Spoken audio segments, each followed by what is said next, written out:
Commencement at University of Washington. It won't be in person. Graduation is virtual, broadcast online Saturday at 1:30. This is KUOW. Support for NPR comes from DuckDuckGo, a privacy company committed to making privacy online simple. Used by millions, they offer private search and tracker blocking with one download. DuckDuckGo, privacy simplified. And the Annie E. Casey Foundation. This is 94.9 KUOW Seattle. It's 12:07. Time for KUOW's Week in Review.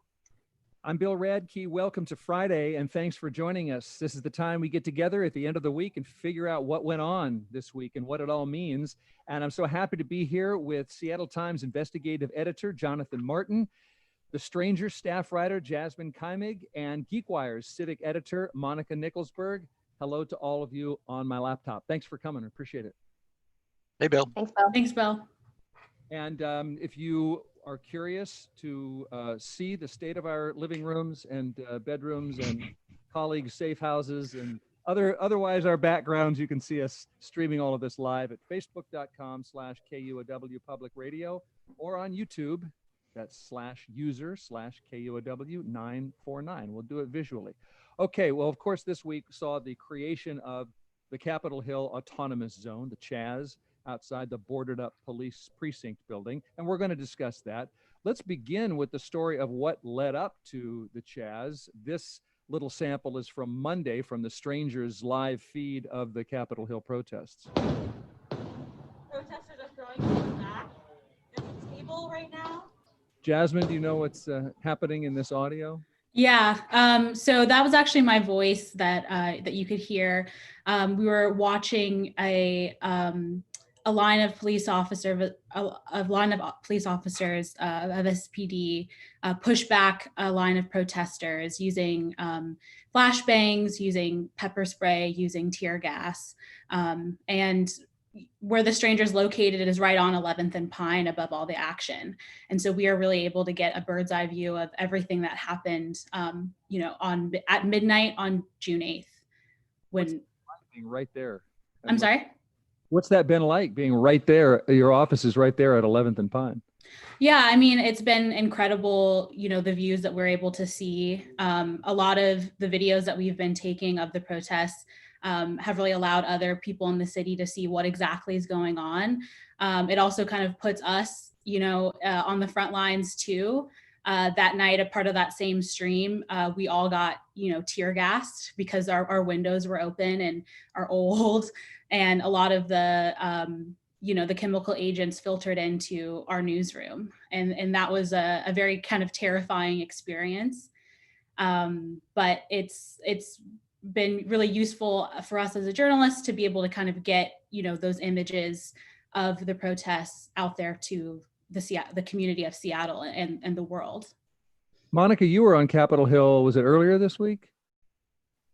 It was, I'm losing track of time these days, but it was before the autonomous zone had been declared, but in the same area. Yeah, what was it like for you?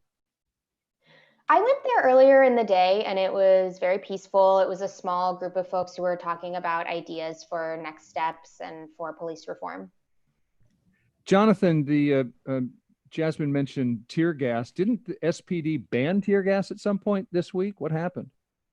Yeah, they did. But previously the SPD had been using flashbang grenades as well against the recommendations from the Citizen Police Commission and some concerns about their civilian watchdogs. So when then this week they also extended it to a tear gas. What was interesting about that, it sounded like a hard ban, but in fact it was full of loopholes. We realized that including exempting other police agencies that were responding to help, which is pretty common, and as well as their SWAT team. So there's a kind of a whiplash effect for us when we heard tear gas ban, and then the next night you see wafts of tear gas. I think that's one of the things that's going to be investigated. I did hear the Seattle Police Guild president, Mike Solon, defending the police use of tear gas. Let's listen to that. That is a less lethal tool that is effective in restoring public order. What is happening, as I mentioned earlier, after 4 o'clock, these criminal agitators take over this peaceful protest and it becomes a violent event where what's not being portrayed into the media or our community overall is what my membership is being impacted by. Blunt objects, bottles, rocks, cinder blocks, metal objects, incendiary devices that are exploding. The only way that we can try to contain and protect this police resource, this community resource, is to have that less lethal tool.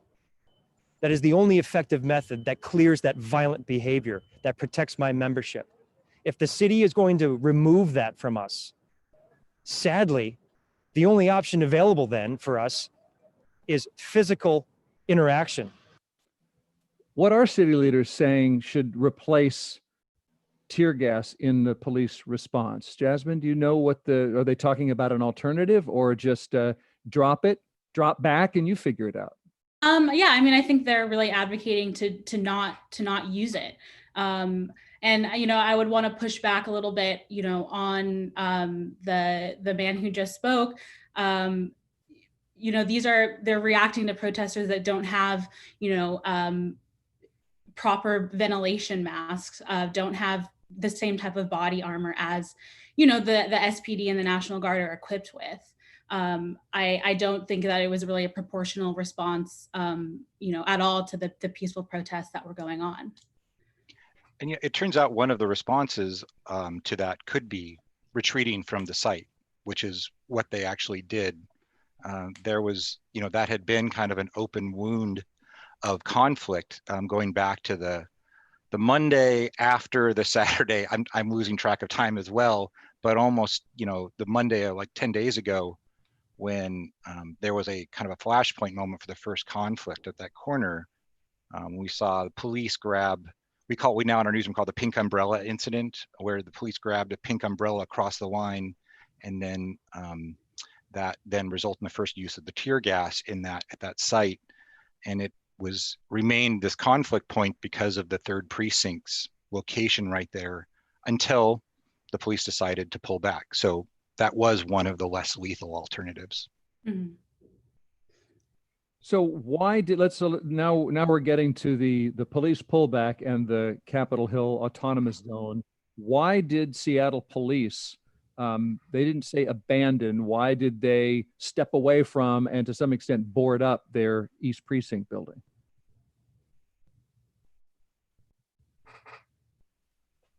Well, they said that it was to de-escalate the situation because there had been so many clashes.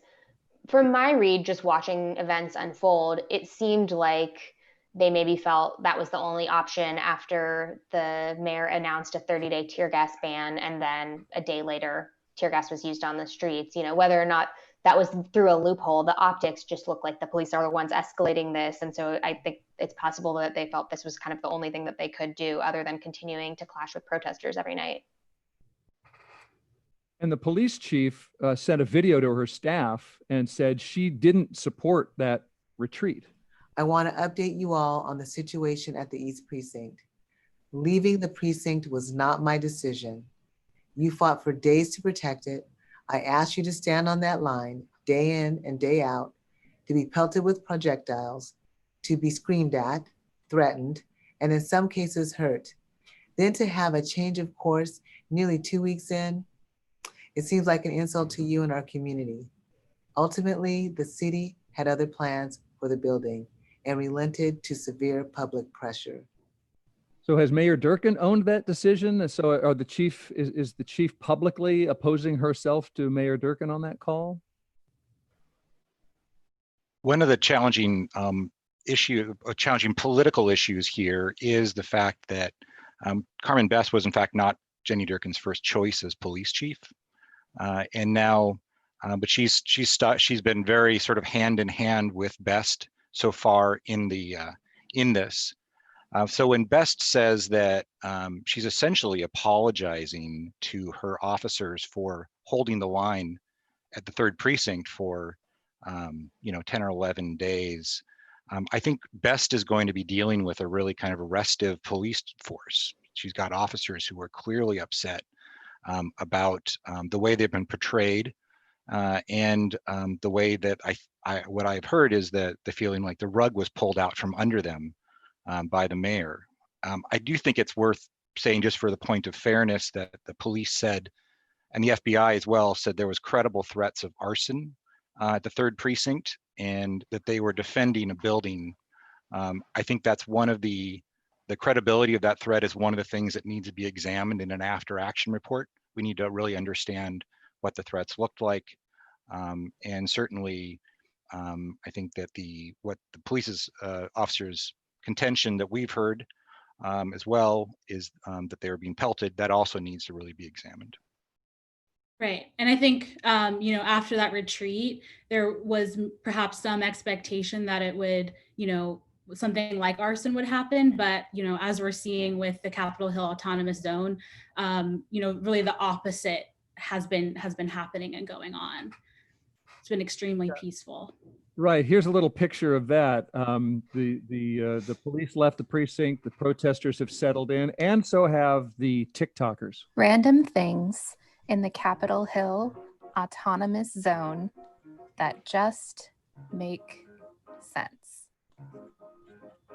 There's a large screen and projector where they show films every night. The first was Ava DuVernay's documentary 13th. Ava saw this on Twitter and she loves it. Local businesses have opened their restrooms to residents of the zone, and they're in general very supportive. There's a hot dog stand and also a food co-op. The police precinct building has been renamed the Seattle People Department.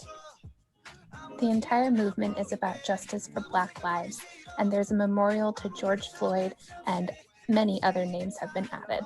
There's live music and art and lots of community resources everywhere. So Jasmine, wow.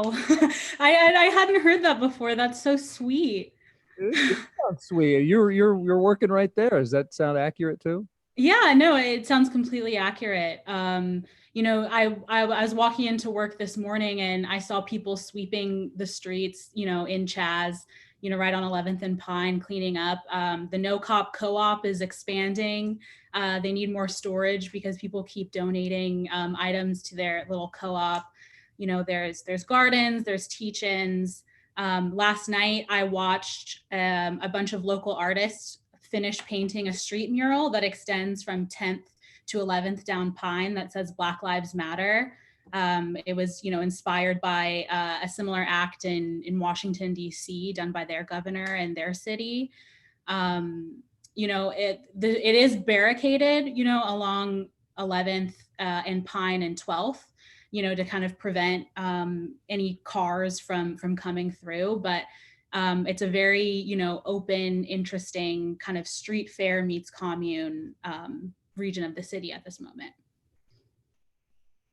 There's an amazing contrast between the reports from what it's actually like inside the autonomous zone and the way that it's being portrayed by a lot of people, federally and locally outside of it. I guess it's probably no surprise the way that it's being portrayed by Fox News or by the president, but I was surprised to see within Seattle officials talking about businesses being exploited, and then reading reports that there was no evidence of that. Right, and our reporters talked to some of the people who are residents of CHAZ, and by and large, people reported feeling much safer now that there's less of that conflict area. And are really kind of happy to see people coming out in support of abolishing police, and also towards celebrating and centering Black people and Black lives. I'm glad Monica mentioned sort of the juxtaposition of realities. Deanna Nolette, the assistant police chief, said at a news conference she had gotten credible reports that there was ID checks at the barricades and police, and that there was being essentially what sounded like shakedowns of businesses. We at the Seattle Times, we reported that, and then we immediately were fact checking her and have repeatedly said that that's not, there's no evidence of that happening whatsoever. But I think that's one of the things that we need to be pressing the city leadership more, is why the police department announced that that they had that kind of activity going on, which clearly was red meat for the right media ecosystem, and has now been basically kind of framed nationally as sort of this sort of lawless place that is engaged in kind of just crazy acts. So it is interesting that there's no real evidence that that's happening, but that was the word from our one of our police commanders. Yeah, and I think, those reports really obscure more interesting conversations that are going on amongst people who decide to come to CHAZ. Last night I heard someone screaming, "This is not Coachella," right? And so there's a kind of conversations between people who are coming, and mostly white people who are coming to chill with their friends, aren't wearing masks, and kind of other organizers who are like, what are we going to do with this precinct? What are we going to do about police brutality in Seattle? And so that's been a really interesting thing to see evolve over the past couple of days, for sure. And we're going to get next to the subject of demands and what policies might actually change. Before we leave the CHAZ, I just want to know, I heard that the Seattle police chief said, we have some intention of returning to this building. We're not abandoning the building permanently. So does anyone have any thoughts, reporting, speculation on how this comes to an end or some kind of pivot? Well, the police precinct there is, I looked at the assessed value, it's a $13 million building. And there does need to be a police station serving the east precinct. The question is, if you're going to abandon that building, where you put the police precinct. And it's a lot of that precinct is a pretty expensive real estate. And there's also dealing with a city budget, which is now just taking a total nosedive because of the pandemic. So if they're going to permanently abandon that building, it would be a real significant, both the optics of it, but also a significant financial decision, which makes me think that they're actually not going to abandon the building. I'm going to figure out a way to come back in, but I have no idea how that would look. Yeah, Go ahead. Go ahead. I was just going to say that, I mean, the police haven't said what they're going to do. I don't know that the demonstrators entirely know what they're going to do with it. The only one who seems to be certain what he's going to do with it is Trump, and we take that with a grain of salt. You were saying, Jasmine? Oh, yeah, no, I just wanted to echo Jonathan saying it'll be interesting to see if or how the SPD tries to, repopulate that building with police officers. There was already kind of a flashpoint yesterday between, I believe, 2 officers and some protesters. Allegedly pepper spray was used, but yeah, so already there's kind of tense moments between SPD and CHAZ residents as it stands. Okay, well, Jonathan said that he thinks that Seattle does need a police precinct building somewhere around there, and I don't know if that's that opinion is unanimously held, as we'll discuss when we come back about what changes people are asking for from the police. We're talking with the Strangers, Jasmyne Keimig, and the Seattle Times, Jonathan Martin, and GeekWire's Monica Nickelsburg, and we're going to be right back with the Week in Review. Stay tuned.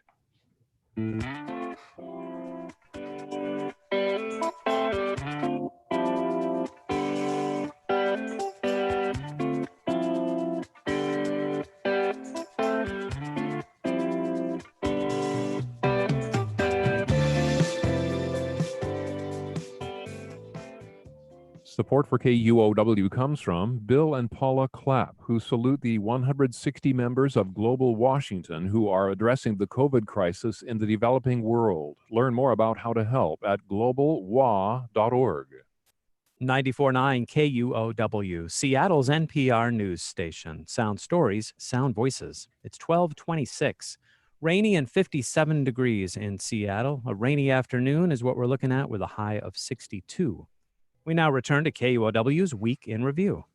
The Week in Review is something you can see streaming live at Facebook and on YouTube, and something you can hear right now on KUOW. Continuing now, we were just talking about the protesters' symbolic takeover of the area around the police East Precinct building on Capitol Hill. How will symbolism turn into policy changes? Jonathan, what are some of the changes being suggested in the Seattle area and across the state? I think this idea of defunding and a radical cut to the budget is really looking at ways that the city can provide essential services in a different way that is not through the police lens. And I actually think there really is one potential, and I've heard this kind of bubbling up among organizers as well, that we already know that the frontline response to mental illness and substance abuse crisis responses is not effective. It doesn't work for people that are in crisis. It doesn't work for the system. We've reported about how basically the 911 system is completely overwhelmed, has been completely overwhelmed by crisis response. And police themselves say we are picking up the pieces of a broken mental health system. So I think that if you're going to take this idea of transferring essentially what is a police responsibility to another department, certainly that's certainly something that they should take a look at.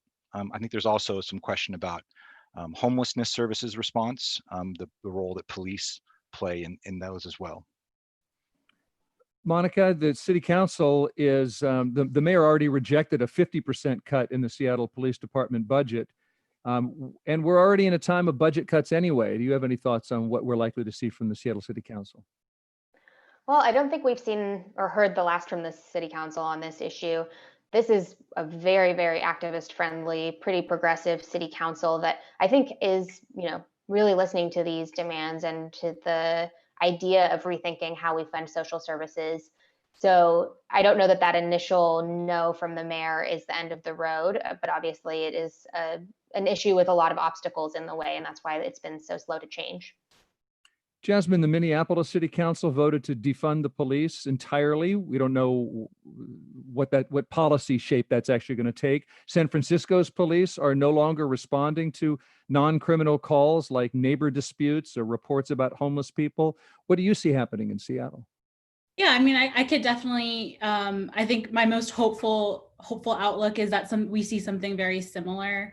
I know that Shama Sawant, who represents the district that CHAZ is currently in, has come out for a 50% reduction in the police budget, and is also looking to change the East Precinct into a community center, that mostly focuses on Black community building and that sort of thing. So I feel hopeful about, and also Mosqueda has also come out in support of rethinking, our budget in terms of, what goes to police. So I feel somewhat hopeful at this juncture in regards to that. What role do calls to defund the police or abolish the police, what role do those does that meme and that slogan play in changes that you think will actually come about in Seattle?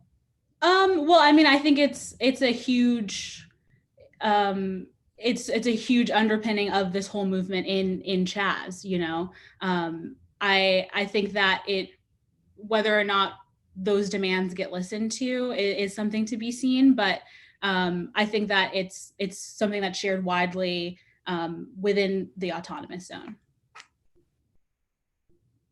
One other factor, just to whatever happens with a budget cut or transfer of some type of services out of the police department to another department, the workforce is unionized, and the Seattle Police Officers Guild is an extremely strong force in negotiating with the city.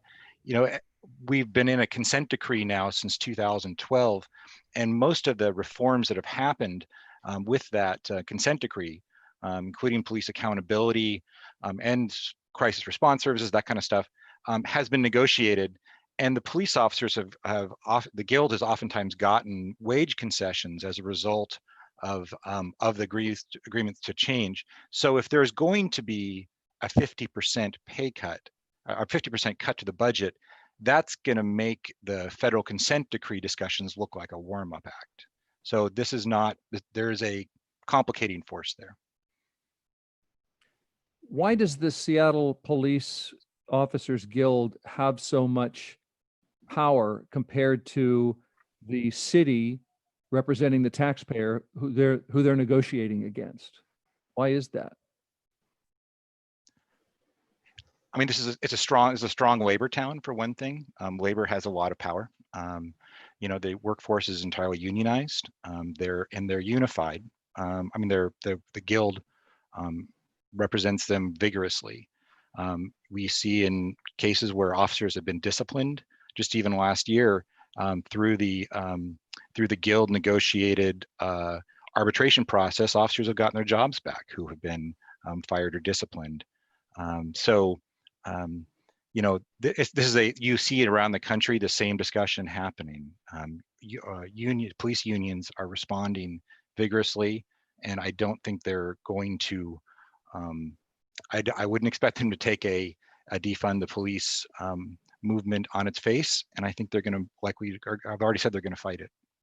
Jasmine mentioned Councillor Shama Sawant, who on Tuesday let a group of peaceful protesters into City Hall, where she and other demonstrators spoke. Sawant reminded the crowd how she brought a similar group to City Hall for Mayor Ed Murray's inauguration. I said, Mr. Mayor, do you know who is fighting for $15 an hour? Who is fighting for rent control? Who is fighting for a just society? It is good families with children. $15 an hour, rent control, taxing Amazon, which she also discussed. Jasmine, what is the Black Lives Matter movement saying about her priorities? Well, I mean, there's definitely some skepticism on the lives of, you know, both Black Lives Matter and just Black protesters in the city. I saw her speak the first night that CHAZ really existed to a crowd of people, you know, right in front of the East Precinct. And I also saw Black protesters go up at the City Hall. And a lot of people expressed a lot of skepticism in terms of, you know, her pushing for tax Amazon and rent control and $15 an hour, or reminding people of $15 an hour, you know, in a moment when, you know, Black protesters are really focusing on police brutality, on police reform, on, you know, police abolishment. And they, I mean, they're not shy about saying that to her face too. So I think that there's definitely a way to kind of talk about tax Amazon in this moment that doesn't really seem nebulous. You know, talking about taxes always seems a bit abstract. And right now we're in a moment where, you know, protesters are like, we took over, you know, a whole city block. We took over, you know, we forced the police outside of to leave the East Precinct, you know, and you want to talk about taxing. But, you know, I think that there's still really a connection between, you know, obviously taxing Amazon and, you know, the demands of Black protesters in the city. And I think that Sawant is really the voice that will go up against, you know, or go up for defunding the police and, you know, meeting some of the demands of the protesters for sure. Monica, you cover a civic editor at GeekWire. You cover government and Amazon. What's your thoughts on this? I think there's two ways that you could look at this. One is that Sawant has a history of, you know, using whatever the big issue is of the moment to push this agenda, whether that's the homelessness crisis or the pandemic or the Black Lives Matter movement. She's always brought it back to taxing Amazon, taxing the wealthy, restructuring our economy. You could see that as opportunistic, or you could see it as symptomatic of this view that society is corrupt because it's built on a capitalist system and that these things are all interrelated. That's maybe a more generous view of it. But I do hear protesters who say, we've come so far in such a short period of time on this issue by remaining focused, by keeping the pressure on. And I understand not wanting to let the message get clouded, but maybe to accomplish goals specific to this movement and then use that as an example of how big thinking can accomplish big things for other issues. Jonathan, any thought on that? Well, I've said before that I think Kshama Sawant's the most effective politician in Seattle. She almost single-handedly has expanded the left sphere of Seattle politics and bringing with her more traditionally left politicians. I think the example of her saying we should fire Durkin was something that Sawant said first, and now you have two other members of City Council saying, yeah, we should think about that.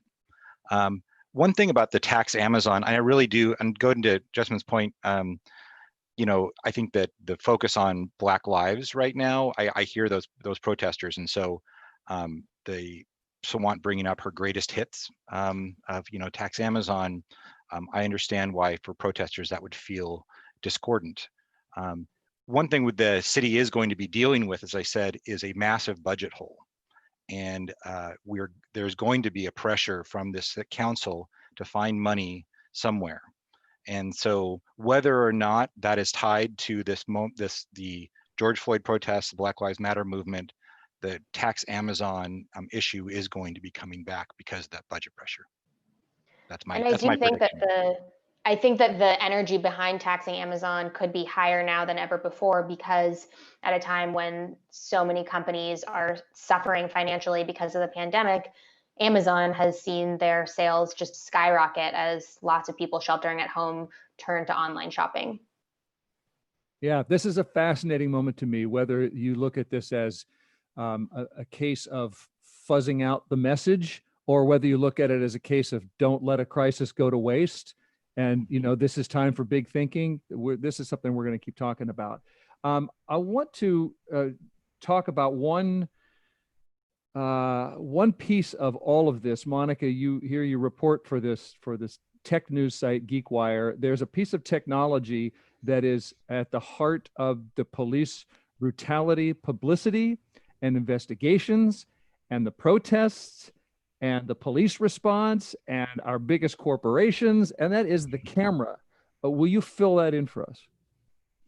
Sure. It's a longer story than I initially realized when I started reporting it, but actually starts with the Rodney King riots and the advent of the handy cam, and the fact that George Holiday happened to step out onto his balcony with one of the first of these home cameras and record the beating led to a moment that's in many ways similar to the one that we're in now, where every protester has a camera in their pocket and is able to create this mosaic image of what's happening on the ground for many, many more people at home.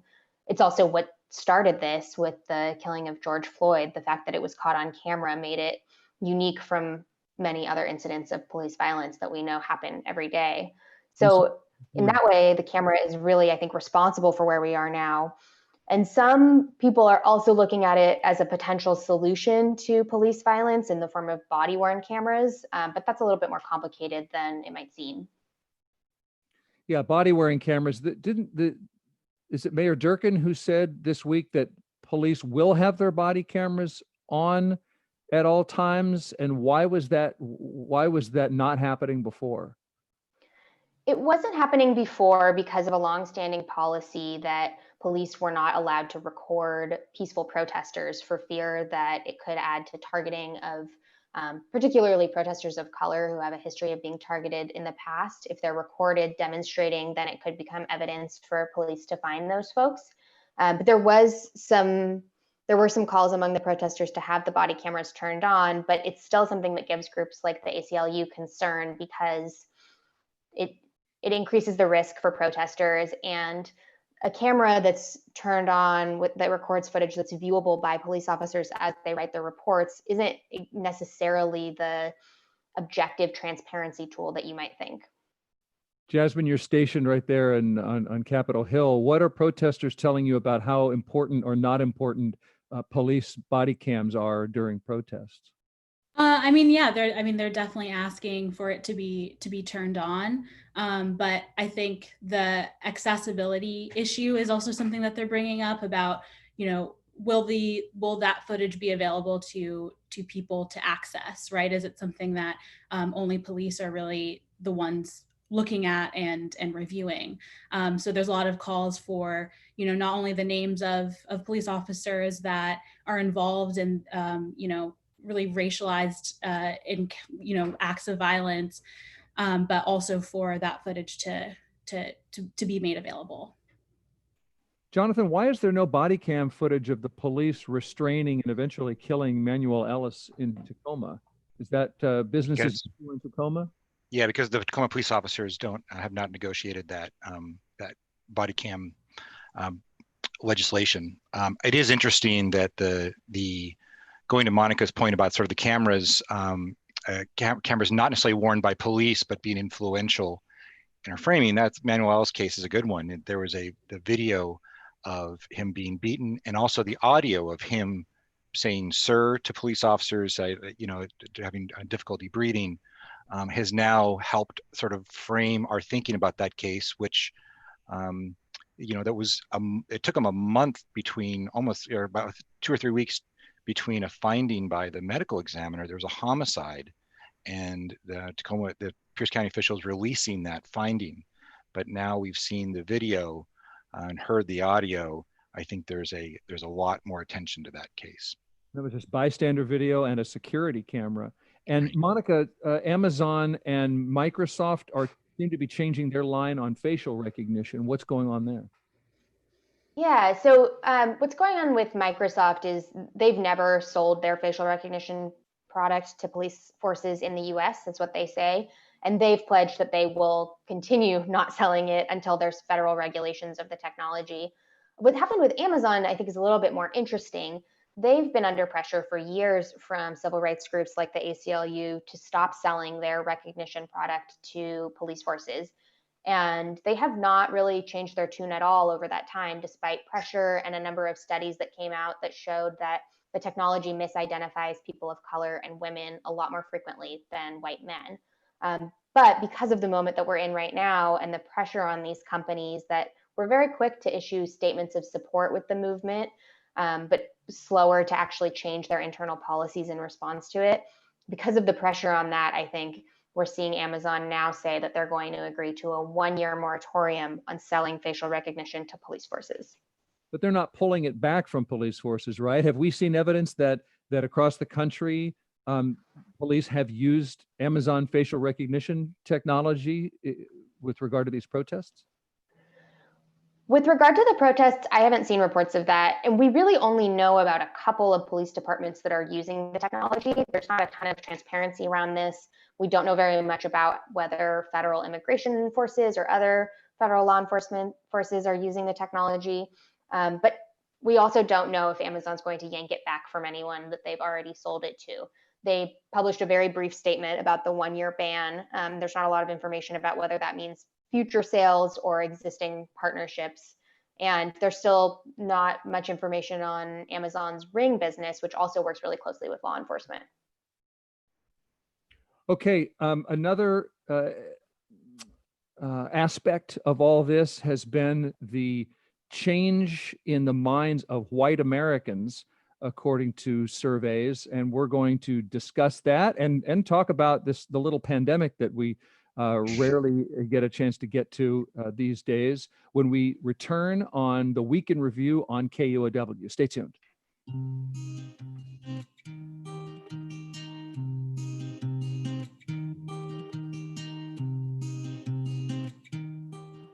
And we'll be talking more about the pandemic this afternoon during BBC NewsHour, specifically the spread of coronavirus in Africa. The spread is accelerating. BBC NewsHour begins at 1 p.m. on 94.9 KUOW Seattle.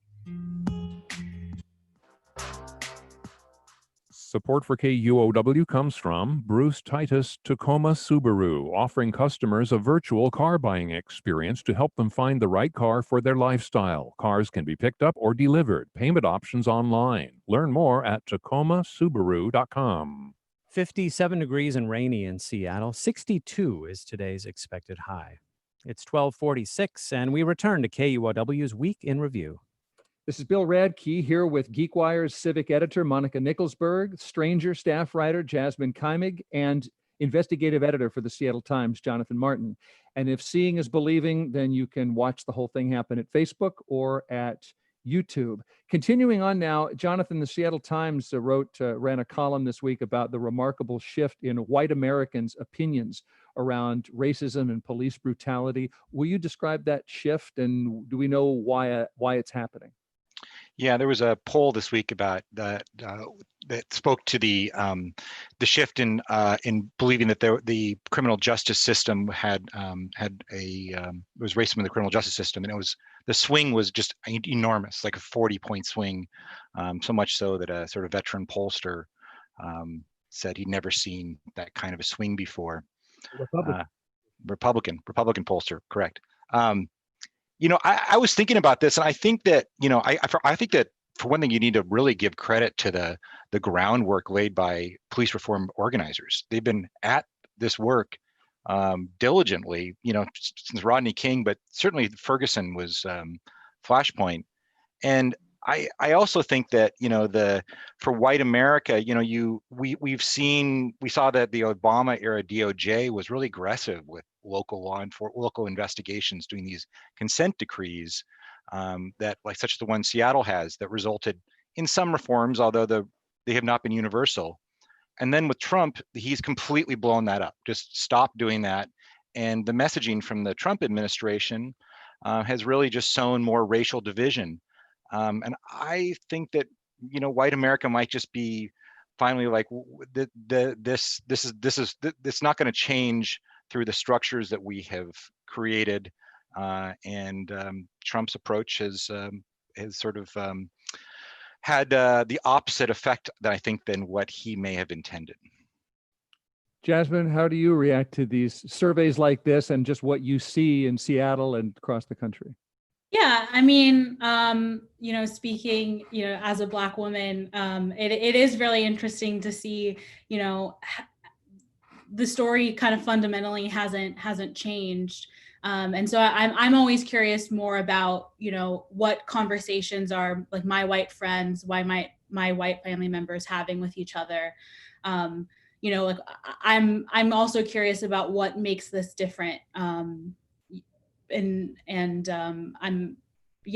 kind of my 2 cents about that. What makes this different? Yeah, I mean, I guess the most common answer I see is we watched a man get murdered. Right. But it's not like we haven't seen and heard about this before. Right. Like, Eric Garner, Tamir Rice, Michael Brown, Charlene Lyles, like I've been watching, images of Black people being murdered at the hands of police for as long as I can remember. And so it's interesting to learn about, how white people are really kind of taking stock more and, trying to do better about that, and kind of listen to the Black people in their communities and saying that this is a problem and that it needs to be stopped. Monica, any thoughts? Yeah, I think that there has never in history been a moment like the one that we're in right now, for all of the reasons mentioned before, and the fact that such an egregious act was caught on camera. It kind of seems like the last straw. But I do think the most interesting thing is the way that people who didn't think hard about this issue before are really connecting the dots between systems of racism and acts of racism in everyday life and how they contribute to a world where something like this could happen. I haven't really seen a conversation at that fundamental level like this before. A lot of symbols are involved. NASCAR is, I don't think they've decided. I think they're still discussing whether to ban the Confederate flag at their events. The NFL commissioner apologized for his reaction to not just Colin Kaepernick, but other players taking a knee, or kneeling, or linking arms. But we don't know what's going to change with the NFL. And one symbol that has been coming down across America is Confederate monuments. I mean, Birmingham, Mobile, Louisville, they just got toppled. Other monuments have been spray painted and graffitied. Christopher Columbus got thrown into a lake in Richmond and had his head chopped off in Boston. Jasmine, do you think these monuments are going to be put right back up, or how big a change do you think this represents? You know, Bill, I think a lot of the statues are going to stay at the bottom of lakes. I think they're going to stay beheaded. I don't think that, from what I can tell, mayors and governors have actually been really supportive of the removal of statues of, Confederate soldiers and generals and Christopher Columbus. I think, they can kind of see the strength of, the anger of protesters, surrounding these statues. And I think it's a very easy demand to meet. There's really nothing, stopping them from removing the statue. And, and I think rightly so, like, it's frustrating to go for a walk in the park and see, Christopher Columbus, who was responsible, for the genocide of, millions of Indigenous Americans. And so I don't think that we'll see the return of these statues. I think that the removal of them has a lot of support in local governments. I read about this in the Seattle Spectator, and one of the commenters said, and this included a discussion of a Confederate memorial at Lakeview Cemetery near Volunteer Park in Seattle. And the comment was, destroying memorials was historically a habit of the communists, ISIS, and Taliban, but it's becoming commonplace here in America. Fascists within the US are actually worse, removing memorials and monuments to our own American ancestors, even in US cemeteries. How cruel does someone have to be to vandalize and destroy memorials to the dead in cemeteries? Yeah, I mean, I think that when you talk about removing somebody like Christopher Columbus, who's represented, genocide for a lot of people, I think that really the conversation should be about how we're remembering people and who gets remembered, and who also, how we're publicly coming together around that. I think that a statue of Christopher Columbus, in a classical, neoclassical, style, isn't necessarily engaging his history and his actions in a way that makes it clear that they were wrong, right? Or that that they were responsible for, death and colonization. Well, we'll see what happens at that memorial at Lakeview Cemetery is on private ground. Unlike the memorial to the slave owner George Washington that stands on the University of Washington campus and in the name of our state. Yeah. We got 5 minutes left in the show. We have barely, if at all, mentioned COVID-19. So I just want to check in on coronavirus news. We got King County in phase 1.5 here, letting restaurants open for dine-in at a quarter capacity. Barbershops and salons are open with employees in face shields and gloves and masks. Monica, have you noticed a lot of businesses reopening? Yeah, I think I was out running errands the day that we entered 1.5, and I was surprised to see so many people out on patios drinking beers. It was like a lot of folks were just waiting for the green light to get back out there. Jasmine, you said you'd seen the same. A lot of people coming together in non-business settings too, of course. Yeah, I mean, I've been in the office every night, inside of CHAZ, and there's thousands of people, who are going, eating food, sitting out on Cal Anderson, lining up for hot dogs, painting murals. So, I think that the protests really gave people an opportunity to get used to being around a lot of people again. Most people are wearing masks and it is outside, but, the jury is kind of out in terms of what infection rates will look like in the next couple of weeks. Right. Oregon today, the governor announced a pause on reopening because infections have increased. And in Washington state, you have infections up. The Seattle Times reported up 20% since Memorial Day, mostly eastern and southwestern Washington. They've been plateauing here in the Puget Sound region.